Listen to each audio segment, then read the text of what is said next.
Nouveau numéro du journal de l'économie, ravi de vous savoir au rendez-vous. On démarre avec le sommaire. La Banque africaine de développement appuie les secteurs énergétiques et financiers en Tunisie. 2 accords de financement ont été signés entre les deux parties. Les perspectives des banques africaines sont dans le rouge. C'est ce qui ressort d'un rapport de l'agence de notation américaine Moody's.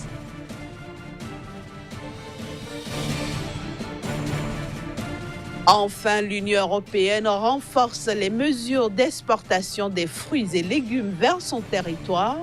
C'est à travers un nouveau règlement phytosanitaire.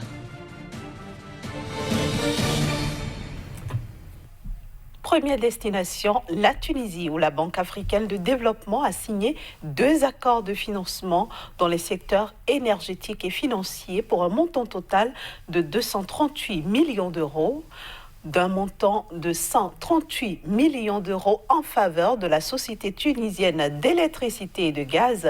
Le premier accord porte sur la mise en œuvre du projet d'aménagement et d'équipement du réseau de transport d'électricité.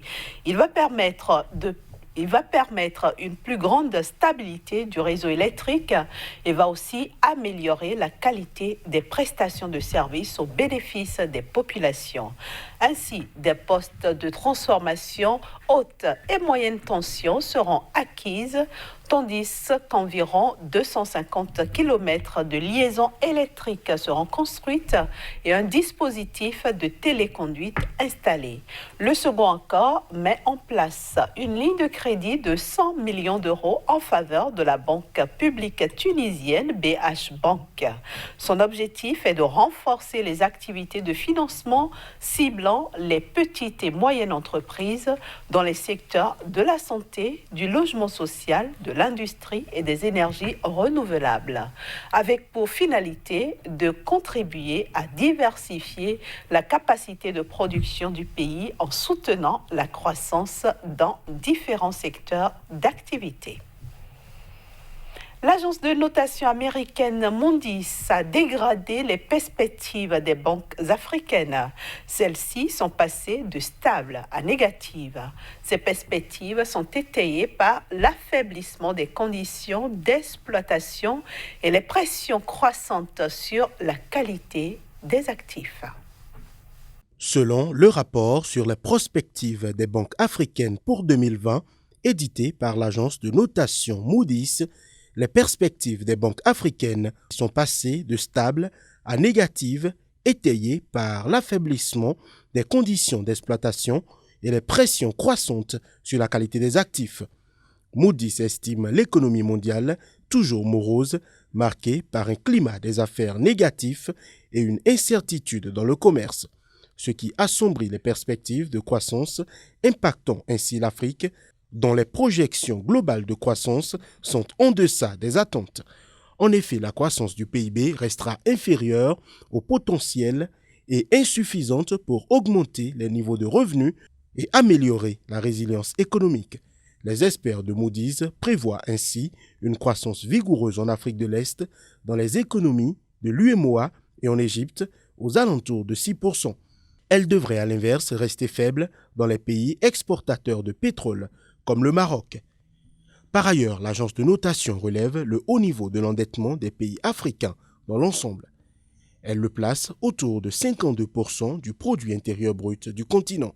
Cela se traduit par l'aggravation des arriérés de paiement, accentuant la pression sur les entreprises, ce qui fait dire à Moody's que la croissance économique sera modérée avec des niveaux d'endettement élevés dans les principales économies d'Afrique. De plus, l'affaiblissement des conditions d'exploitation et les pressions sur la qualité du crédit public affectent les finances des groupes bancaires africains ainsi que la stabilité financière globale, raison pour laquelle l'agence table sur une croissance modérée du crédit entre 8 et 10% pour 2020 en ligne avec l'inflation dans le continent. Cependant, le potentiel de progression du crédit reste énorme pour les banques compte tenu du faible niveau de bancarisation en Afrique. ce qui fait dire à Moody's que la plupart des banques conserveront un financement et des liquidités solides et leur niveau de fonds propres suffiront à absorber les pertes imprévues. En Afrique australe, la production de maïs pour la saison 2020 devrait être inférieure à la moyenne des 5 dernières années. C'est en tout cas ce qu'indique le réseau des systèmes d'alerte précoce contre la famine. D'après le dernier rapport de cet organisme, cette perspective de production céréalière peu reluisante tient principalement à la sécheresse et l'irrégularité des précipitations qui étaient espérées. En effet, les pluies de décembre à mars sont indispensables pour le développement des cultures et des précipitations en dessous de la moyenne devraient avoir des impacts négatifs sur la production, la disponibilité de l'eau et le forage. Les pays qui seront les plus affectés par la sécheresse sont l'Angola, le Botswana, le Lesotho, la Zambie et le Zimbabwe. Quant au Mozambique et à l'Afrique du Sud, ils devraient enregistrer des conditions plus clémentes. Globalement, le maïs compte pour 80% de la production céréalière de l'Afrique australe, où les températures augmentent plus vite que dans le reste du monde, d'après le groupe intergouvernemental d'experts sur l'évolution du climat. L'Union européenne corse ses exigences en matière d'exportation des fruits et légumes vers son territoire. L'UE s'est dotée d'un nouveau règlement phytosanitaire, ce qui impose désormais aux exportateurs des normes plus strictes. Le nouveau règlement phytosanitaire adopté par l'Union européenne impose aux pays qui exportent des fruits et légumes vers l'UE de prendre des mesures pour s'assurer que tous leurs envois sont conformes. Les points les plus critiques à noter sont, entre autres, un certificat phytosanitaire exigé pour tous les fruits et légumes à l'exception de l'ananas, la noix de coco, le durian, la banane et la date.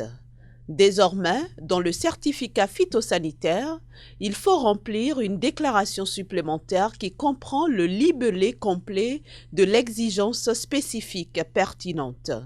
Mieux, pour les marchandises à haut risque, il est désormais exigé une évaluation complète des risques par les autorités européennes pour décider si ces légumes peuvent être importés et dans quelles conditions.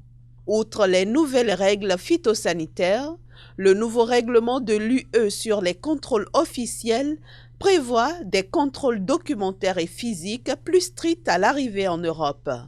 À cet effet, les autorités compétentes des États membres de l'Union européenne doivent désormais inspecter au moins 1% de tous les lots accompagnés d'un certificat phytosanitaire. Ce pourcentage peut augmenter jusqu'à 100% en cas de risque élevé d'interception. Tous ces changements auront des implications importantes pour les services d'inspection nationaux des pays exportateurs. En effet, les inspections au point d'exportation devront à l'avenir être effectuées de manière très approfondie. Si des organismes nuisibles sont trouvés à l'arrivée en Europe, en particulier des organismes nuisibles réglementés, les autorités de l'UE sont susceptibles de prendre des mesures à graves conséquences pour les secteurs d'exportation. Pour la première partie de ce journal de l'économie, on se retrouve dans un court instant avec Casimir Pédian pour la suite. Bienvenue à vous, Casimir. Bonjour, Inès. Aujourd'hui, vous nous emmenez en Libye. Comment se porte l'économie de ce pays ? L'économie de ce pays se porte très mal, en effet, depuis avril où le pays a basculé encore dans la violence politique. L'économie a sombré à nouveau au point où la croissance reste et demeure dans le négatif. D'ailleurs, 2020 n'augure encore de rien de positif pour cette croissance qui restera à moins 0,6%, apprend-on donc du ministère de l'économie et des finances soutenu par la Banque mondiale. Et donc, selon le rapport de la Banque mondiale, ce pays ne va pas connaître une situation des meilleures En tout cas, pour le compte de l'année 2020, la Libye va sombrer, va rester toujours un pays à assistance financière et aussi à assistance humanitaire en ce qui concerne donc le bien-être de la population. Pour donc le peu qu'on puisse retenir de ce pays-là, la croissance demeure atone et le déficit budgétaire se creuse davantage. On assistera pour le compte donc de l'année 2020 à un déficit budgétaire des plus élevés, soit 10%. Donc c'est ce qu'annonce donc le rapport de la Banque mondiale et les conséquences ici serait un peu, enfin la population va sentir donc cette situation davantage pour le compte donc de l'année. Enfin, pour le reste de l'année 2019 et aussi pour le compte de l'année 2020. Alors, quel état des lieux peut-on faire des finances publiques du pays ? Alors, même si les recettes au niveau donc, du pétrole sont quand même des meilleures, il faut déjà dire que ces recettes n'arriveront donc pas ne suffiront donc pas pour faire face aux dépenses, surtout en ce qui concerne donc les dépenses de fonctionnement de l'État. Environ 47% du produit intérieur brut serait donc fourni par les recettes du pétrole et c'est d'ailleurs la seule manne financière dont dispose ce pays depuis donc des lustres et jusqu'à aujourd'hui, le pays ne travaille que pour le pétrole. La population active n'est pas aussi prolifique pour l'économie. L'agriculture, le tourisme, ces différents sous-secteurs ne sont pas véritablement fonctionnels au niveau de ce pays-là. Et jadis, le pays ne comptait que sur le pétrole. Aujourd'hui, il va falloir assurer une politique des plus cohérente pour véritablement faire travailler la population. Pourquoi pas rêver d'un partenariat public-privé au niveau de ce pays? C'est véritablement ce que la communauté internationale est en train c'est la politique que la communauté internationale est en train de mettre sur pied. L'ONU, la Banque mondiale, le FMI et d'autres institutions sont donc en train de travailler pour que véritablement le pétrole ne soit plus désormais donc la manne financière sur laquelle donc compte le pays pour sa croissance. Voilà un peu ce qu'on peut dire en ce qui concerne ce pays, en ce qui concerne les finances. Ce n'est pas la vie n'est pas encore en rose au niveau de ce pays-là. Alors, au regard de tout ce que vous venez de dire, est-ce que les autorités du pays peuvent faire face à leurs engagements vis-à-vis des travailleurs?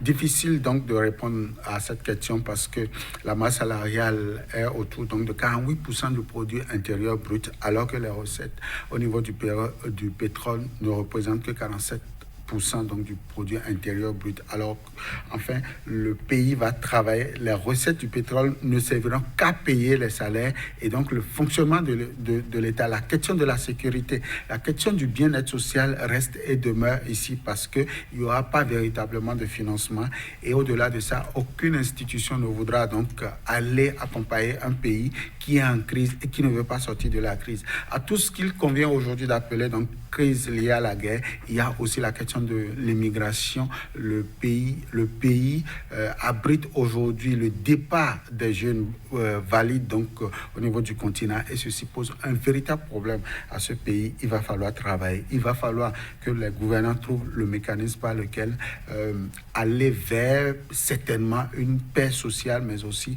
aller vers la désinflation au niveau de ce pays pour que véritablement la situation soit beaucoup plus maîtrisée afin que l'économie puisse retrouver donc sa lettre de noblesse et pourquoi pas la population puisse travailler et offrir un mieux-être à ce pays-là. Vous avez peint, Casimir, un tableau sombre pour 2020, mais est-ce qu'on peut quand même espérer que le pays retrouve son équilibre un jour? Lueur d'espoir, certainement. La Banque mondiale a annoncé 1,4% donc, de taux de croissance pour le compte donc, de l'année 2020 et aussi 2022. La croissance tournera autour de 1,4%. Donc, il y a encore espoir pour ce pays-là. Il y a encore donc à espérer véritablement que la population aille travailler véritablement sur les secteurs névralgiques donc, du pays pour que véritablement on puisse s'attendre à un mieux-être au niveau de ce pays. En tout cas, le Fonds monétaire international et la Banque mondiale continuent par faire des recommandations aux dirigeants de ce pays-là.